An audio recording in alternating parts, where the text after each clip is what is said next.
Hi, I'm Ruben Alvarez. I'm joined by Arnold Torres. This is the Latino Paradox. Our question this week: does language, specifically the ability to speak Spanish, make you a better Latino? This is something that, Arnold, I think we have wrestled with for many years and many generations. It is no surprise that Latinos, particularly Mexican Americans, which represent really the lion's share of that population, about 70% of the whole, are insecure. And one of the things we're insecure about is language. What do you think, Arnold? Do you need to speak Spanish to be an authentic Latino? Well, I think, as we always ask the questions, who are we in that context? The data tells us that we're a population that is not speaking Spanish as much as we did before. It's talking about the fact, the data tells us that second and third and fourth generation now are speaking English first. That's the first language. That runs contrary to the image that everybody has about us. And data keeps telling us, the most recent one being Pew, that there's a tremendous amount of confusion amongst the young about the language. They don't know much of it. What they know is, as it said, they know it clunky. They come up with words that are kind of cut in between. Right. So I think that we are a population that is going through a transition and is not sure about that transition now.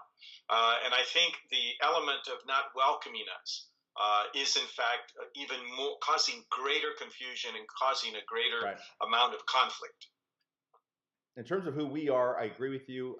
Those things you've said, I also would add, we are basically insecure. We are people, particularly Mexican Americans, as I said, who living in the United States, we're seen as Mexicans. We're seen as the other. We're not particularly welcomed oftentimes. On the other hand, when we go to Mexico, we're not welcomed for a different reason. We're seen as American. You talk about a paradox. There's your paradox. We're people without a country. It is fed an insecurity, a sense that we don't know who we are, where we belong. Language plays into that, and at its most destructive phase, it's been an opportunity for Latinos to attack one another, which is not something we should be doing because we often get attacked from the outside. Certainly, we don't need to do more of it. The second question we wrestle with, Arnold, is the first one is always, as we said, who are we? The second one is, what do we want? So in this case, I think what we want is to be able to speak whatever language we feel comfortable speaking. And we want to be free to speak Spanish at home, or even in some cases in the workplace when it helps us do our job better. As in my case, being a journalist, if you're a government worker and you have to deal with people at a desk who are Latino and that you need to speak Spanish, all the better. If you're a policeman, if you're a doctor, a nurse, all those things are important to have that language ability. So we want to be free to speak whatever language we need to speak without being judged or thought somehow less than. What do you think? I think we're very conflicted. I think that you're absolutely right. At least the second and third and fourth generation, maybe the third and fourth more so, really are in an English language world now. It's English. But I think that they begin to see the fact that there's a side of them that's missing. When you still have Spanish language radio, you still go to different community events, you go to different places, Spanish is still being spoken. You have the criticism now that you don't speak enough Spanish, so you're not making the connection. So you're kind of between a rock and a hard place. That new generation is damned if we do and almost damned if we don't. And I think this is the worst thing for us. It really is creating a tremendous amount of confusion, and it's in some cases it's creating almost a backlash on our part. And what we want is, as you say, we want to just fit. I think like any human being, we want to fit.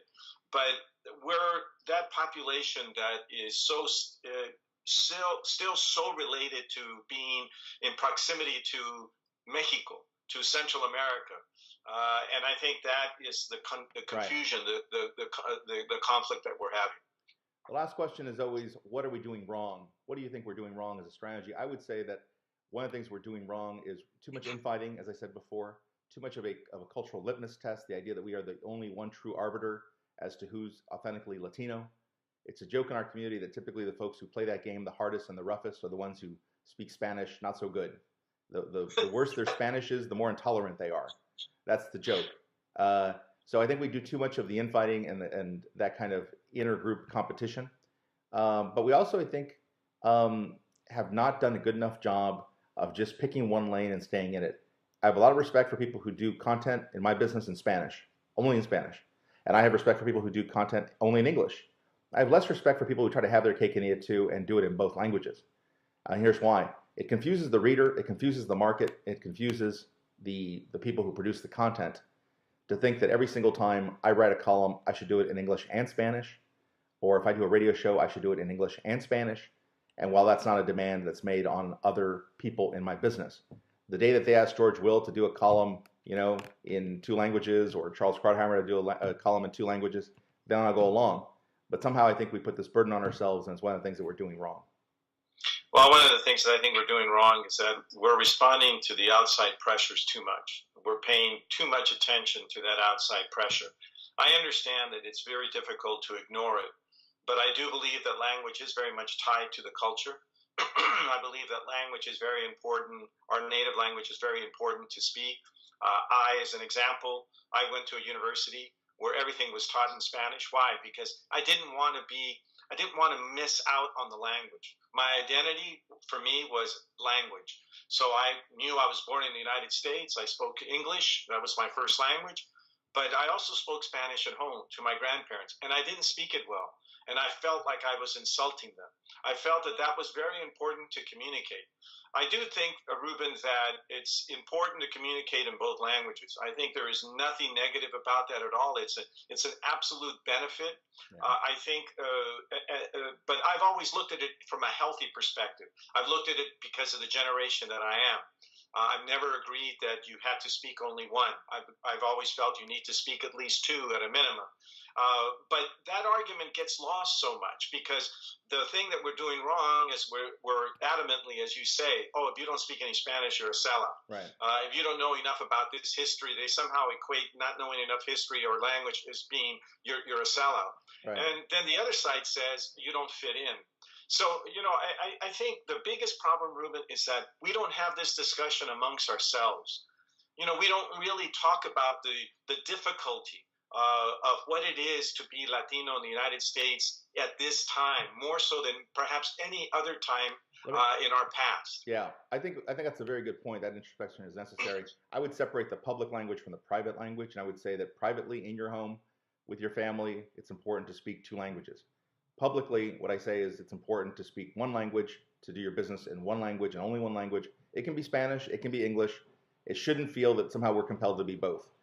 It's just unfair to ask that Jorge Ramos not be taken seriously unless he can communicate and produce content in English as well as Spanish, or that I have to produce content in Spanish as well as English. It's a way that the media establishment keeps people like him and me running in circles, spending all our time trying to be culturally appropriate, while the white guy just gets to take off, just to produce content. But that's what we have to be careful about. I'm tired of us chasing our tail and trying to compensate for this insecurity. We should be able to separate the private language from the public language, what we do at the home versus what we do in the workplace. Yeah, but I don't disagree with that. But here's the difference. The difference is that I've never had to chase my tail. I don't like to play their game. And that's the reality. The reality is that we always fall into the game that mainstream and majority America want us to play. And most of the time they're playing it because they're angry, because there's a resentment. There's animosity towards us. That shouldn't be the reason why we change. We should transition. We should change because it makes sense. That's the difficulty. And as long as we don't use that as the motivation, that's where we're having the difficulty. I got to stop you there. We're out of time. Thanks so much for joining us on the Latino Paradox. I'm Ruben Navarrete, and that's Arnold Torres. Until next time.